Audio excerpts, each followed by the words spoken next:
Good morning. I'm Andy with Legends of Evantris, and I'm here at Gen Con 2023 with Spenser from Darrington Press. How you doing today? I'm doing great. Thank you so much for having me. How's your Gen Con been? It's so good. Playing games. Couldn't be better. Awesome. We are here today to discuss the brand new system Daggerheart, which dropped yesterday, I believe that's correct. And we're going to dive into that today. We're going to get real deep into it. We're going to give you guys all sorts of great information. But first, I wanted to get to know Spenser a little bit more. I wanted to learn a bit about your background, how long you've been doing this. Tell us. Yeah, so I was a producer and writer in the film industry for a little bit, and always wanted to be able to tell stories with my friends in a way that was collaborative, and that industry can be hard to get things made. Sure. And so I ended up pulling in people that were like my friends that were super talented writers and actors and producers, and we just sat around a table and play and tell stories in the way that we would if we were on set. And so I sort of came in that route from a cinematic angle, and so that led me into wanting to play and make games that felt cinematic in that same way. Awesome. We understand the joy and the need to have collaborative storytelling with your friends, because that's exactly how we got started as well. I love that. So just to get into Daggerheart a little bit more, can you give me kind of a brief overview of the system itself? Yeah, so Daggerheart is not out yet. It is work in progress. We're just showcasing a preview of the game here. So it is, Daggerheart is a fantasy system. It's a 2d12 dice system, and it's designed to sort of meld narrative and mechanical play together. So it's very RP focused, but also has enough mechanical robustness to it to be able to support a full campaign. Okay, great. If you had to describe what the theme of Daggerheart is at its core, what would you say that is? Yeah, so the name I think actually says a lot about what the theme is, which is it's about fighting and it's about combat, but it's also about the heart of the game, and it's about role playing. It's about creating emotional connections between the players and between the characters, and really trying to create a game that does what I want from games, which is facilitates the fun action adventure of going on a quest with your friends, but then also reinforces the emotional stakes and the relationships between the characters that you're playing with. Sure. You mentioned marrying the mechanics and the RP and having a narrative focus with the action. What kind of drew you to that? Did you feel like there was a need for that there was kind of missing in the sphere? That's the way that I play with my friends at home. So I wanted to make a game that felt like it was supporting the kind of play that I enjoy the most. Yeah. And so when I was looking at what the design on this should be, is putting the sort of foundations down for the game, I was I really want people to feel supported in both combat and out of combat. Right? I want the out of combat to be just as important. And I want specifically what I mean by that too is I want there to be a collaborative nature at the table. So the GM isn't just the arbiter of all truth in some respect. They are a collaborator. They are a leader at the table, but they are a collaborator with the other people that they're playing with. And so that is the whole ethos of Daggerheart, is how do we create a game that encourages collaborative storytelling? I got to say, I absolutely love everything that I'm hearing. Good, cool. I'm so glad. You have no idea how on the same page we are. Love that. We at Legends of Evantris, we believe that everyone should be able to tell amazing stories at home with their friends. It shouldn't be this super difficult thing to do. Anybody can do it. Yeah. And everyone should get to experience the joy of it. Well, and I'm hoping that Daggerheart helps people who are, supports those who have been in the gaming space for a long time and love deep character creation and love to get into the mechanical nitty-gritty of a character, but also is inviting to new players. And one of the ways that I have been the whole team have been focusing on trying to do that is actually by making it so that you don't have to flip through pages of book to be able to get to the character abilities. They're all on cards here. So when you're choosing we have ancestries and communities, and those are kind of the lineage of your character and the community that your character grew up in, and you literally just take these and put them directly here. I'll do it here. Yeah, please. Directly on the character sheet. So like if I'm playing a Wanderborn Gawapa, because I'm playing I'm playing like a sort of turtle person, right? Sure. Like, that's the way in which that would lay out on your character sheet. And then if I'm playing a like sorcerer, I can lay this down here, and that's my foundation for my sorcerer. And there's right now 2 different foundations per class. So it's sort of like a way to hone in on what kind of sorcerer you want to be. So yeah, you have everything here. So I've just made a character in this is 5 brilliant. seconds. This is absolutely brilliant. So, I love this. This is very clever. So hopefully it makes it easier. And then as you're choosing your abilities, so like the rogue, for example, I'll actually grab a rogue foundation since we're playing with the rogue sheet. But with the rogue, you have 2 domains. Okay. Every class has 2 domains. The rogue is Midnight and Grace, and they share those domains with another like class. So like Midnight they share with one other class, and Grace they share with a different class. Yeah, I saw the Bard was Grace and Arcana. Right. So Grace and Arcana is the Bard, and then Sorcerer is Chaos and Midnight. Okay. Right. So you're sharing that stuff, and so when you choose your domain cards, you're also sharing those cards with the players at the table, which feels very collaborative. So like I can go and choose a Midnight and Grace, so I'll go grab the Midnight cards at level 1. Okay. And the Grace cards at level 1.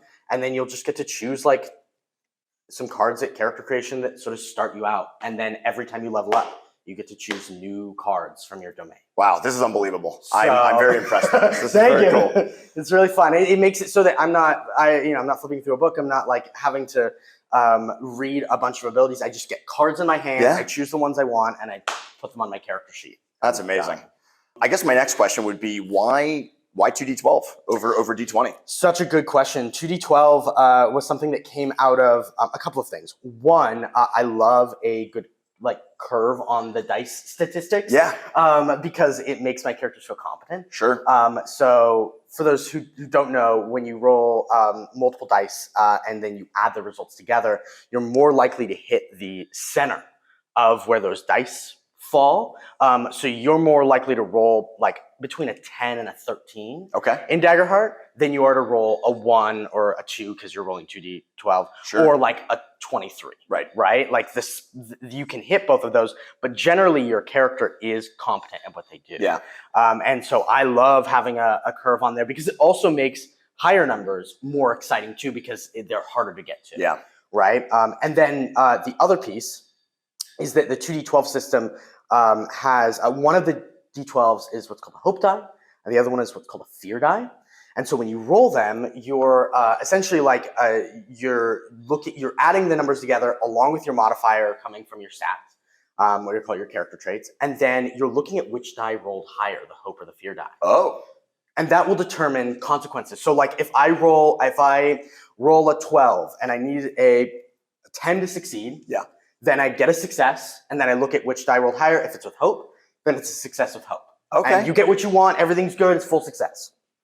You roll dice, you get a 12, but the fear die is higher, then you roll a success with fear. And that means you get what you want, but there's a consequence or a twist, sort of a fail forward. Yeah, well, it's a success, but the scene changes. Interesting. Right? Or the GM has the opportunity to act. Oh, okay. So like, all right. You might want to scramble up the side of a building. So you're going to use agility. You're going to roll. You succeed at doing that, but you roll a success with fear. And so, yeah, you get up to the top of the building. But then I, as the GM, am going to be able to, after that, make a move with one of the like enemies. Okay. To be able to be like, yeah, they spot you up there and they fire at you. I'm going to need you to be able to I'm going to need you to roll to like get out of the way. Sure. Right. Sure. And so that's the back and forth that happens with the GM and the players. And same thing with the flip side. So if you fail the roll, you get a miss, but you get it with hope. Yeah. Then the consequences are limited. So like you don't get what you want, but the consequences aren't that bad. Then if you roll a miss with fear, things go badly. Yeah, not in your favor. That's really nice because you kind of get a gradient of successes and failures, and it's not just pass fail. Totally. You get this nice spread, and then if you roll 2 of the same number on the open fear die, it's a critical success no matter what the number is. Okay. So you get this like large scale of result possibilities that allow you as the GM and as the table as a whole, to be able to like think about the way in which the story, all the different ways in which the story could turn. I also absolutely loved that you mentioned the curve of the dice rolls, and because I think that quite often people don't realize the amount of like math that goes into these design mechanics. Totally. And so that kind of leads me to my next question, which is, what are some of the challenges of switching to D12 or 2D12 over a D20? I love 2D12 system. I think that one of the challenges is getting people to just look at the dice and learn a new system, right? Like that's always a hurdle with any system. It's like, how do we teach people something new? And I think that the way in which I've tackled the dice mechanic here is that a fun thing that I've done that hopefully helps is that when you have modifiers. So like if my strength is 2, right, +2, and I'm rolling my 2d12, I also have what are called modifier tokens. Oh. And they are just little tokens that match your character's aesthetic, or can be just counters or whatever works for your character.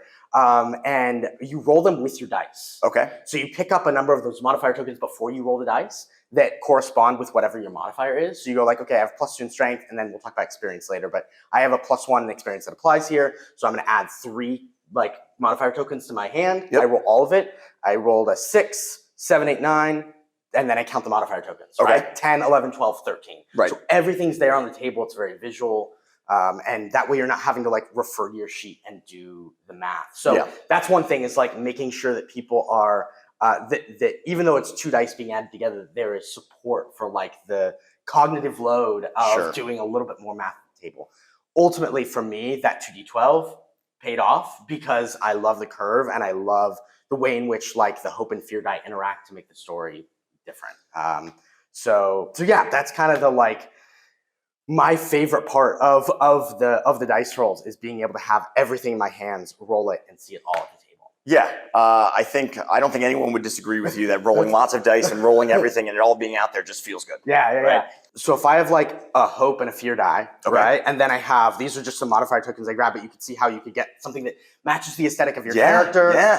So I can grab 3 of these. I'll clear this one off, and then I can make the roll. And when I do that, I go, oh, that's a bad roll, but 3, 4, 5, 6, 7. Okay. Right, and this would be with hope. Yeah. So it's a 7 with hope. Yes. So immediately it's all there. It's on the table in front of you. This is a very elegant design. Thank you. I'm really enjoying this. This is very cool. It's funny because when we first started playtesting, the veteran players are like, oh, I'm fine to just add the modifiers on my own. I'll do it in my head. And then the newer players are like, oh, I'm going to use the modifier tokens to make it easier. By the end of the campaign, everybody was using the tokens because it was just so easy to be able to count everything at the table. And we also had people that were like, in the campaign I ran, that were making their own little like custom, like for their character. They were like, I had somebody who like made resin feathers and like for their druid and like use those as their counter. So like it really encourages you to customize the kind of counters that you're using for your character. So, that's awesome. Anyway, that's it's just fun. Really great to hear the community doing cool stuff like that. I just also wanted to say, absolutely beautiful box art. All of the promotional materials that I've seen. I swung by the booth on the first day of Gen Con just to see if anybody was there and check it out. And I grabbed a couple flyers, and all of the art is amazing. These materials are incredible. These cards are absolutely beautiful. So one of the parts that I really enjoy about the game that I've found really customizes the experience for people is something called experience. And experience, it doesn't work the way that experience works in other games. It's in this, it is essentially at the beginning of character creation, and then throughout the campaign that you're playing, you'll be taking experience for your character, which just reflects like what your character has done. Oh, okay. So like I might take an experience that is pirate. Okay. And then I start with a +1, and that's like part of my backstory. Yeah. Whenever I, as a character, am doing something that relates to being a pirate in some way, and I, as the player, get to make that choice because I alone know what my character has done. It's a perfect example of what you were saying before of bringing the narrative into the mechanics, because you can tie your backstory right into the game. Anytime you feel like, oh yeah, no, I would definitely know how to stir up this, this ship because I've been here before. I've done this kind of thing many times before. You don't necessarily have to have like a specific climbing skill or something. It's just, I've done this. Right. And then as you progress in the campaign, you'll be adding additional experiences that come from the adventure that you're on. So you look back and go like, okay, what's the stuff that I've done that like I know I want to keep doing? What's the stuff that's impacted me the most? Right? What's the thing that like has changed my character? And then I just add it as an experience on the page. And that has been, especially in long-term play, has really shown legs, and that like it reinforces how the adventures that you're going on literally changes the character. Yeah, your character gets to go through a character arc, which is beautiful. So I'm really excited about that. And then also just the way in which we're able to use cards to like build up the abilities that your character can have, and every level you're taking new cards is really exciting. We have a bunch of ancestries, and we have 9 different classes that are available, and all the different domains that represent different themes or ideas for the characters. And the other thing that I think is different, and that people will be interested in knowing more about, because it's different from the way that traditional games work, is the hit point system. Okay. Which basically, the way that hit points and damage work, which are 2 separate things in the system, is you have what are called thresholds. So you put a number in your minor, major, and severe. So we're looking at a rogue. Their minor threshold is 4, their major is 9, their severe is 14. Okay. So when they receive damage, instead of subtracting the damage that they are receiving from like a hit point total, they look at the number coming in. So here, if I were taking 6 points of damage, right, I'd look and see where 6 falls. 6 falls between 4 and 9. So it's minor damage. Okay. Which also speaks to how that damage feels to your character, and then you mark 1 hit point. I see. And so, but if you're taking, 15 points of damage, that's over your severe threshold, so you're going to mark 3 hit points. I see. Okay. If it's ever double your severe, then it's 4 hit points. So you have this like scaling, hit point system, but these numbers change as you play. Okay. So essentially what it does is it says like, you don't have to subtract, you don't have to be doing math on the fly. You just reference, where does 7 fall? Right. Where does 10 fall? It falls here, that's 2 hit points, marking 2.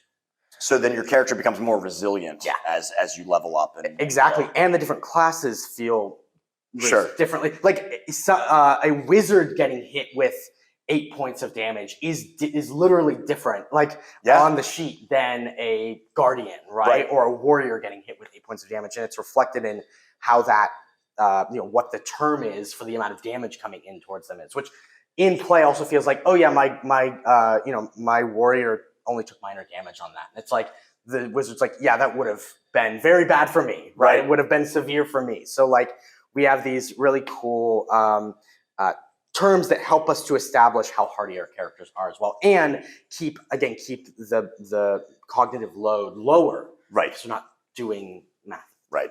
I keep repeating myself, but this is brilliant. Cool, thank you. And I am just absolutely geeking out about it. I'm so happy. This is very, very awesome to be able to learn about this. We've been working on it for a while, and it's my baby, and I'm so excited to be able to finally like share it with people. So I'm so glad, and I hope that you have the chance to play it. Again, I guess I'll just ask if there's any other final thoughts that you have, or anything that we may not have addressed that you'd like people to know. I think just that it is designed to be a narrative-focused, collaborative fantasy game, and for me, I am just trying to design the game that I want to play, like that I want to play with my friends, and I hope that other people gravitate to that, because that is if this is your style of play, if you like narrative focus, if you like RP focus, but also being able to use maps and minis at the table, also being able to be a little bit tactical, also making deep character choices in creation, and as a campaign develops, the combination of those two, if that's what you enjoy, then I hope that this game hits that spot for you, because that's what that's why I made it. Was for me to be able to do that. So it's very exciting. It sounds like it absolutely hits every mark. Thank you. It sounds like you're living the dream, which we love to hear. It's so fun. So again, thank you so much for your time. We really appreciate it. This has been an awesome opportunity for us. Yeah. We're glad to be here, and I'm honored to be able to talk to you about your awesome game. So. Thank you so much. I appreciate it. One last time, I'm Andy with Legends of Evantris. This is Spencer with Darrington Press, and it's been an honor being with you and bringing this interview to you today. Thank you.